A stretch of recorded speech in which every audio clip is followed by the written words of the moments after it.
Sumunod naman nilang pinag-usapan ang magiging task ni Donnie bilang special messenger ni Kuya. So ngayon kuya, meron po akong mga letters galing sa mga very special people sa buhay ng mga housemates natin. And I'm sure pag nabasa po nila ito, magiging masaya sila, malalighten up yung mood nila. Pagdating ng takdang panahon, ipapakita mo sa kanila yan. Ngayong umaga, gusto kong ikaw ang manggising sa kanila.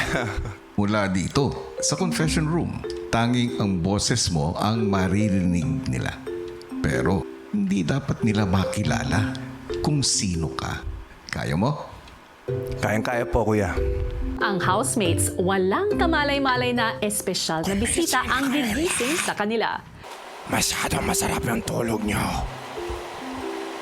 Napabalikwas po ako ng tayo. Akala ko pa naginip kasi iba yung tunog. Pa-horror na comedy, kuya. Gising! Gising! Kuya, bad mood sa umaga siya. Hindi ito si Kuya, Mika. Uy, nasan po si Kuya? Secret! Nakatakot po kayo. Akala ko, kuya, magkakaroon kami ng task na may connect sa horror, ganyan, takot. Kasi nananakot eh. Sunod namang ginising ni Donnie ang boys. Gumising na kayo. Uy! Sobrang nakakatakot yung boses. Gising na kayo. Bro, I'm scared.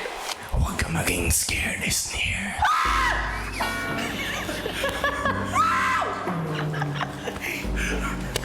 Kamusta naman ang tulog mo, Sneer? Bahala ka dyan. Kuya, hindi ikaw yan. This is not the kuya that I want. Wala na si Kuya. Ay! Gumising na kayo. Bangon. Kita-kita tayo sa labas. Hala!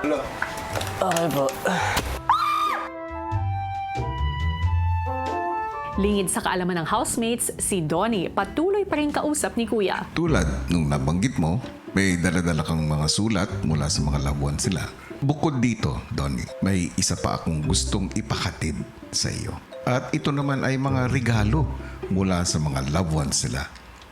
Maya-maya pa, pinakuha ni Kuya kay Donnie ang isang delivery box na naglalaman ng mga regalo para sa housemates mula sa mga mahal nila sa buhay. Samantala sa garden area, Like, as of respect. Oh my God! No way! Nagulat talaga ako na pumasok si Donnie kasi alam kong busy-busy siya sa trabaho. No way! Oh my God! No way!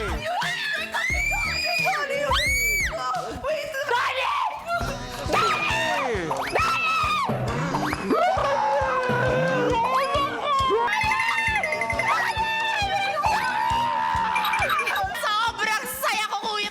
Nagulat po talaga ako po, kuya, legit. Kasi nung nakita ko po na pumasok si Donnie Pangilinan dito sa bahay, kuya, nakita ko yung tropa ko! Bestie ko yan siya, kuya. Sorry po sa nagising sa inyo. Ako po yun. Happy po ako, Kuya, and unexpected po kasi parang super busy po niyang tao tapos napagbigyan niya po na makasama po kami. Kumusta bro? Donnie bro. No way! Nice to meet you, bro. Kumusta man? Donnie brother. Sobrang saya, kuya, na finally may ano ulit kami, may bisita po ulit kami dito. Pwede ba tayo mag-meet dun sa living room? Oo, ikaw May dala pa. akong package para sa inyo lahat. Tara, tara.